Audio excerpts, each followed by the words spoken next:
En este vídeo hablaré de 4 personajes que gracias a sus ideas obtuvieron el éxito en la competición hasta tal extremo que algunas de sus ideas han perdurado hasta el día de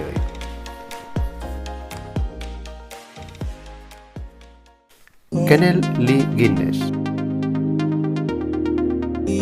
Nuestro primer personaje es Kenneth Lee Guinness, y por si estás imaginando que a juzgar por el nombre tiene algo que ver con el récord de los Guinness, ya te aseguro que te equivocas.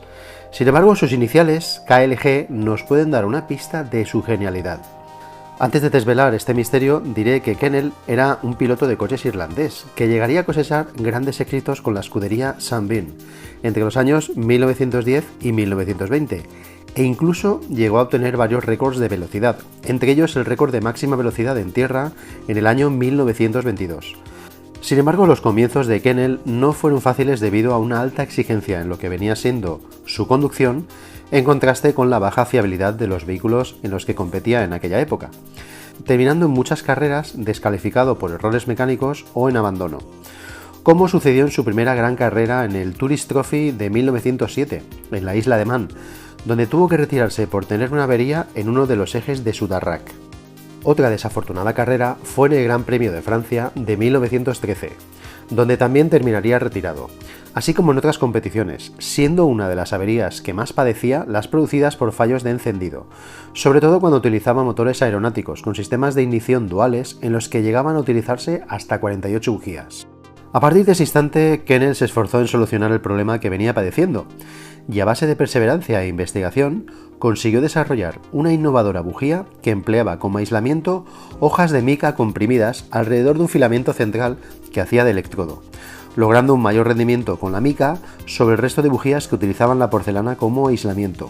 Su producción comenzaría de forma artesanal, pero pronto se correría la voz de su buena reputación entre el resto de pilotos y fabricantes de aeronaves, naciendo así las bujías KLG, como sus iniciales, las cuales adquirieron tan buena fama que durante la Primera Guerra Mundial se incorporarían en los motores que propulsaban a la Marina Real de Inglaterra. En 1919, Kenneth Lee Guinness vendería los derechos mundiales de distribución de las bujías KLG a Smiths. Sin embargo, el nombre y la fama de las bujías KLG bien ha servido para que su continuidad haya seguido perdurando hasta el presente. Dorothy Leavitt. Dorothy Leavitt.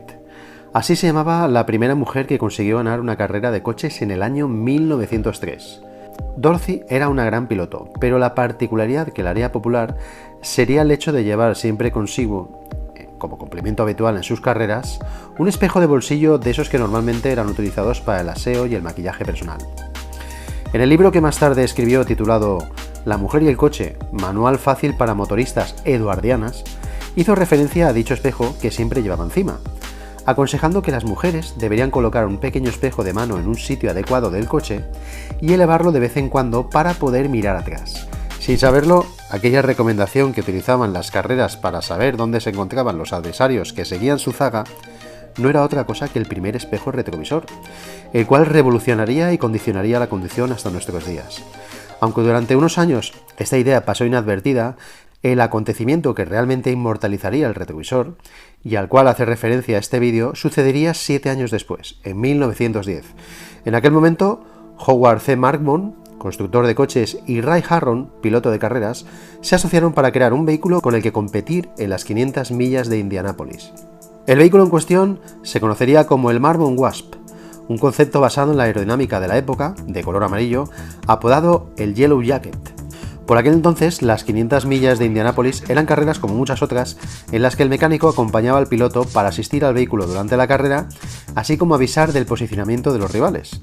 Sin embargo, la estricta aerodinámica que se había desempeñado en la consecución del vehículo lo había hecho tan estrecho que las dimensiones del habitáculo resultaban más prácticas como monoplaza que como biplaza, por lo que el mecánico no podía acompañar al piloto en la carrera.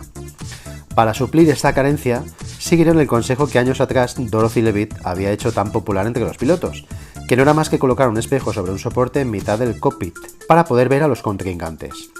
El remedio era relativamente mediocre, en un coche que se había creado de manera disfuncional, razón por la que el Marmon Wasp no suscitaba muchas posibilidades de éxito tanto a su creador Howard como a su piloto Ray.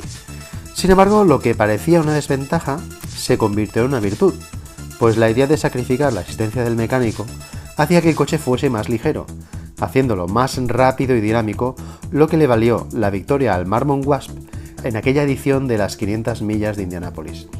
Pese a que Ray Harron afirmaba que el espejo no le valió lo suficiente, ya que las vibraciones del coche no le dejaban ver con nitidez a los contrincantes, al menos sí le sirvió lo necesario como para ganar aquellas 500 millas de Indianápolis. Pese a la genial idea de Dorothy Leavitt y la aportación exitosa del Marmon Wasp en Indianápolis, quien realmente patentó el espejo retrovisor fue Elmer Berger en 1921, aunque eso sí, su patente nunca logró dejar en el olvido la idea de una piloto tan brillante como Dorothy Leavitt. Gordon Murray. Bueno, este tío es un crack entre los cracks. Son muchas las aportaciones que Gordon hizo al sector automotriz y posiblemente McLaren no sería o no habría llegado a donde ha llegado si no fuera por él. Pero al margen de las muchas ideas de este genio, hay una que singularmente supera al resto. Allá por 1978, la Fórmula 1 daba mucho pie a la innovación, y por aquel entonces la marca Lotus, capitaneada por Colin Chapman, dominaba la competición con un vehículo caracterizado por las leyes aerodinámicas del efecto suelo.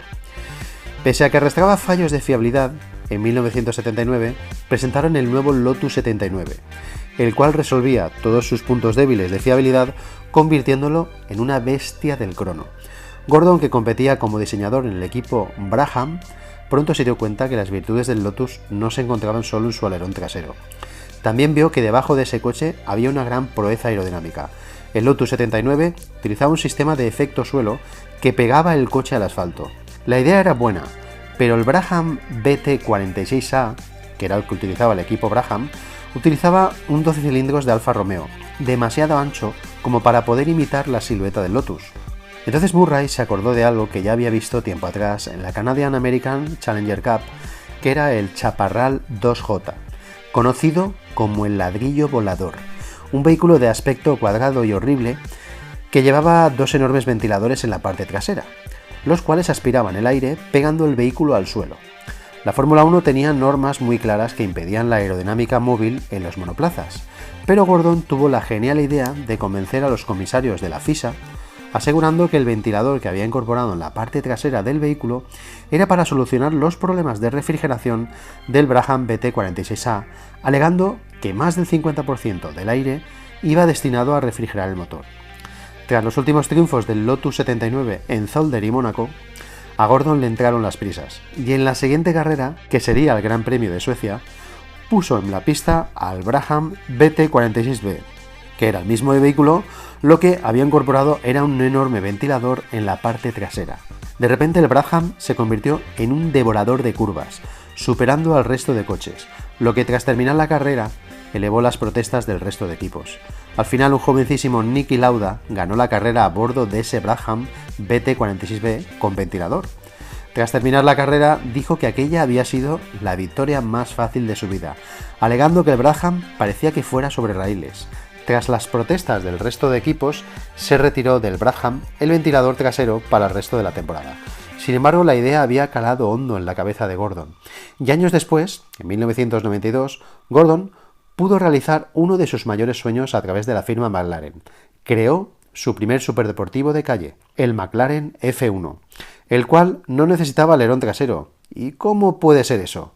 Pues como se sospecha, el coche incorporaba dos ventiladores en la parte trasera, ocultos en la zona del motor, que succionaban el aire con el mismo principio que con tanto éxito había hecho funcionar al Brabham, haciendo un efecto de succión del coche contra el suelo.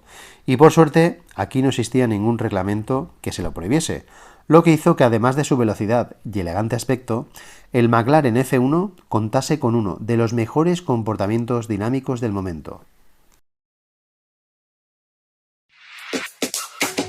John Barnard. John era un diseñador de coches que trabajó duramente en la competición durante los años 70. En aquella época comenzaba a conocerse las virtudes que poseía la fibra de carbono, pero más allá de su ligereza, las firmas deportivas recurrían a la fibra de carbono de la misma manera que recurrían a la fibra de vidrio, utilizándola solamente para aligerar peso en algunos componentes de la carrocería. John decidió ir más allá, y cuando era director técnico de la firma McLaren, llevaría a cabo una proeza tecnológica que cambiaría el resto de la historia en cuanto al diseño de coches de competición. Por cierto, ¿sabéis quién estaba en el equipo de John?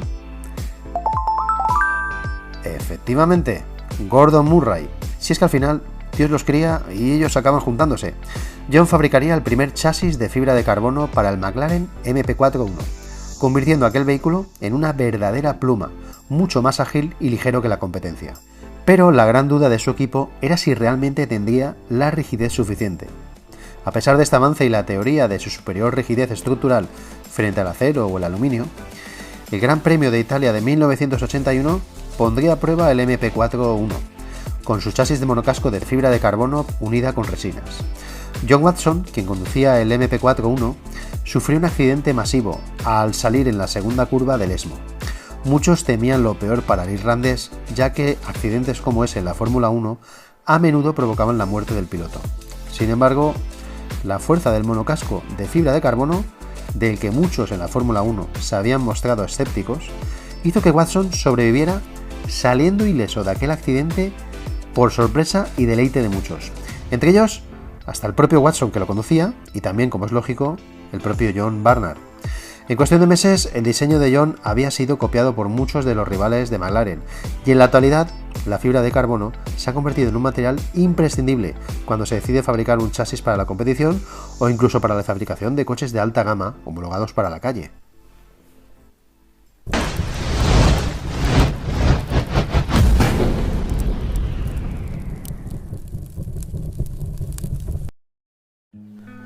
Como eterno podría elegir perfectamente al McLaren F1 o a su sucesor actual, que es el T5 de Gordon Murray, y digo Gordon Murray ya como nombre de marca de coches, en este caso elitista, que también lleva el mismo camino que su predecesor.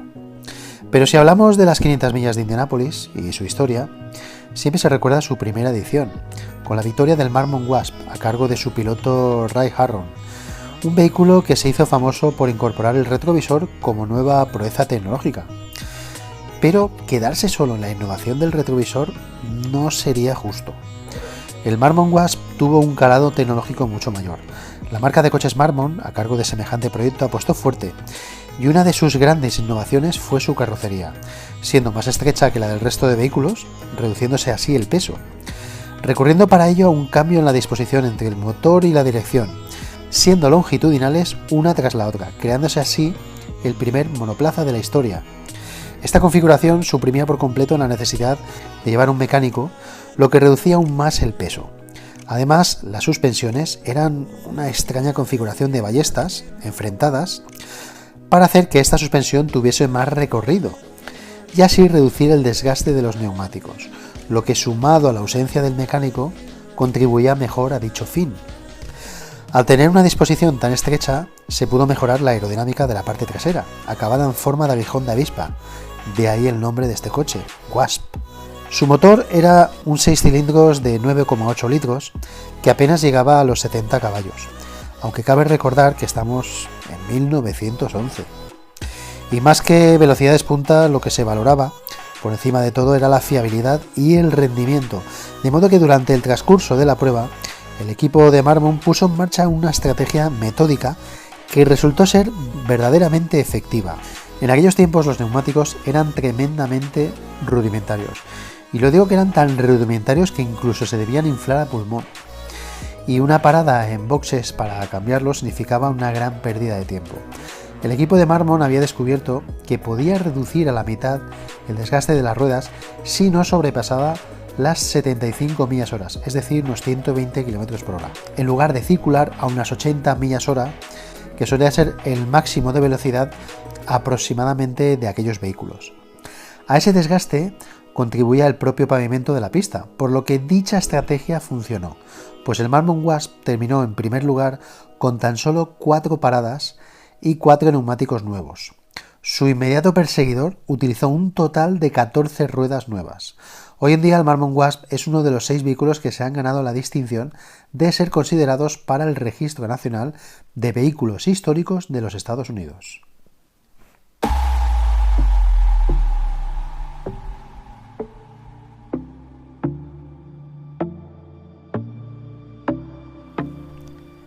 Como olvidado para este vídeo quiero destacar un vehículo muy particular que es el Chaparral 2J. Y es que aunque Gordon Murray hiciese famoso tanto en la Fórmula 1 como en vehículos superdeportivos la idea del fan car, como se conoce a aquellos vehículos que utilizan un sistema de aspiración para dar más adherencia, sobre todo al tren trasero, quien verdaderamente fue el precursor de este novedoso sistema fue Jim Hall, quien durante los años 60 y 70 creó la escudería Chaparral. Por aquellos años habían otras competiciones que rivalizaban con la Fórmula 1, y una de ellas era la Canadian American Challenger Cup, donde la escudería McLaren dominaba las carreras frente a otras escuderías más experimentales, como lo era, por ejemplo, Chaparral. Esta competición daba más pie a la innovación tecnológica y era menos restrictiva que la Fórmula 1, razón por la que en muchas ocasiones podían verse en ella auténticos autos locos. Pese al dominio de McLaren, hubo un día en el que la escudería Chaparral, que era muy dada a innovaciones aerodinámicas, sorprendió a todo el mundo con un vehículo feo y horrible que más bien parecía el engendro de una noche loca entre un Fórmula 1 y un aire acondicionado.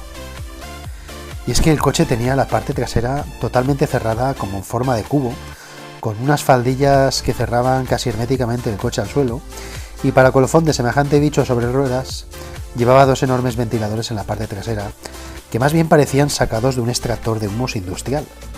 Pese a las risas y burlas, el Chaparral 2J dejó boquiabiertos a todos.